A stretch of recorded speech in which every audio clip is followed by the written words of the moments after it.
Hey, friends, what are we doing today? I heard about a competition in the meadow. Would you like to join? A competition? Oh, that sounds like fun. What will we do? Let's have a race to see who can collect the most flowers. Great idea, Flora. But remember, it's not just about winning. Let's work together. Wow, these flowers smell wonderful. Let's gather some flowers quickly for our competition.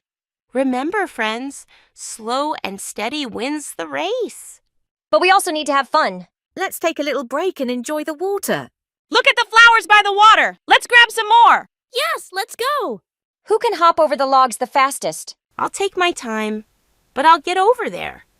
Look, I can help you find the best flowers here. Teamwork makes it easier. We made it. Found the most beautiful flowers together. We should celebrate our teamwork. Hooray for teamwork! Yay! Remember, kids, whether you win or lose, having fun and working together is what truly matters.